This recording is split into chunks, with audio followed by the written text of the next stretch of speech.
This was one recipe that everybody asked me to make. I make this all the time for my friends and family. My family has passed this recipe around for years, and I've just changed a few little tweaks to it. But anytime I go somewhere with food, people ask me to make bread. I'm sure during this pandemic you have seen everybody else making bread or tried it yourself. I'm not much of a baker, but this is the easiest bread recipe I've ever tried, and it is foolproof. If I can do it, you can do it. So let's make some bread. The only thing you will actually need for this recipe to work is a breadstone. So breadstone, a pizza stone, you can get them fairly cheap at Walmart. You can get the smaller round ones. I am lucky enough to have this big guy right here, but that's all you need, along with flour, yeast, and a little cornmeal and water. And then whatever seasoning and herbs you want to put inside. Let's get started. To start, you need 1.5 cups of warm water, 1 package of active yeast. You don't need the quick rise, just the regular active yeast. About 1/2 teaspoon of kosher salt. Next, you're going to need your flour. This is the only time it's a little tricky. You need to have a regular measuring cup, not the other one that you saw me with water, because you're going to do the scoop and sweep method. So if you've never done that, you're going to scoop your flour and then you sweep it off the side, just like that. So it's never going to be one perfect cup of flour. And as you mix the dough up, you can add more flour or add a little more water if it's too thick or too thin. And you're going to do 3.5 cups of the scoop and sweep flour. Now we're going to add our seasoning. You can put whatever you like in it. Personally, I prefer to do rosemary and garlic salt, and the more rosemary the better. I don't measure, just when I see a good amount of green sprinkled in there. A little garlic salt. And lately I have been putting in everything bagel seasoning in there.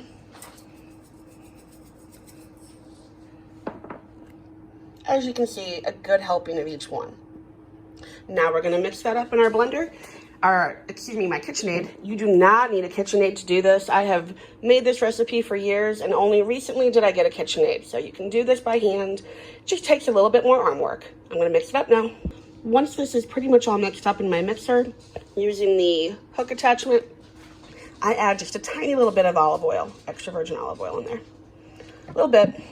And if I need to add more flour, I will. Mix this back up. What you're looking for with your dough is that all of the sides have easily come off. If it's still a little too wet, a little too moist, just add a little bit of extra flour. When I'm saying you really can't mess up this bread, you cannot mess up this bread. One time I was making it and I realized I was way short on flour. I was making a double batch and I needed at least 2 cups left. And I put in some tapioca and coconut flour. You would have never known the difference. So just trial and error with this one. But if it's too wet, add a little bit more. If it's too dry, add a little water or add a little olive oil. Once you are good to go, you're just going to cover it. You can use your kitchen towel or some saran wrap. You don't want to put a lid on it because it will rise and it can pop that lid off, and you don't want that. So just put your kitchen towel or some saran wrap over it and store it in a cool, dark space for a minimum of 2 hours. You could probably let it sit for up to 6 hours, but you're gonna wanna make the bread before then. So just let it sit for 2 hours and then we'll start baking. Our bread has risen, so now we're gonna shape it and mold it and let it rest for about 40 minutes, and then we'll put it in the oven at 450 degrees for 30 minutes. Okay, I've got my flour just on one side and a little bit of flour reserved and a little bit of flour on top and on my hands, so that way I can get the bread molded. I'm leaving the other side clean so I can put some cornmeal down once I get the flour and the bread dough in a shape, so that way the cornmeal helps to shoot the bread into the oven on the baking stone. So now we're going to take our dough, and it's a little sticky, so I'm glad I have my flour out. I'm going to add just a little bit more.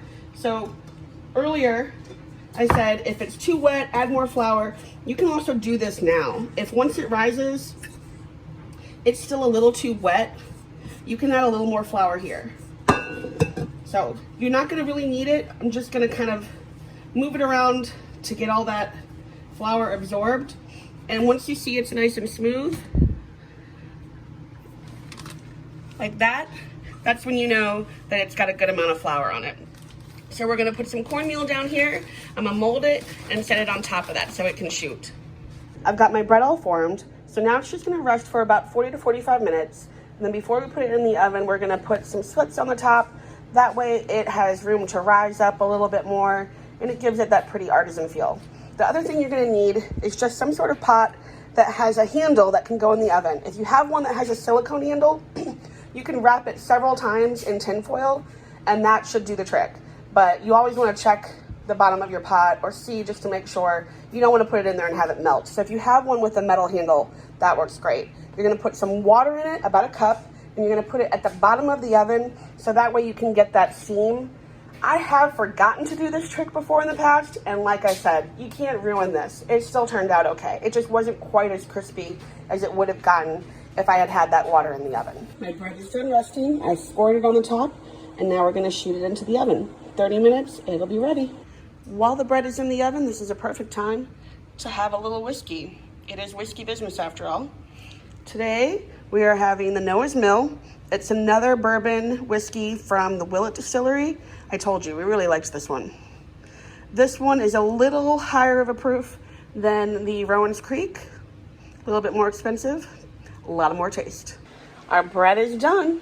After 30 minutes, it looks really good, and I can't wait to try it. So this is just one loaf. The original batch can make 2. So if you were to double everything, you'd get 2 of these, and it's great to give to somebody else. So enjoy making bread. So it has been a day or two since I made bread, and I wanted to give just a little bit of a tip here on the end on how you should store the bread after you make it, unless you're obviously going to eat the whole thing in one sitting. I wrap the bread in a kitchen towel, and then I store it in the microwave. If you wrap it in paper, it will get stale quicker. So, but either way, if you're going to reheat it, pop it in the oven at about 350, and I put it in immediately. And by the time the oven heats up, it's usually good to go.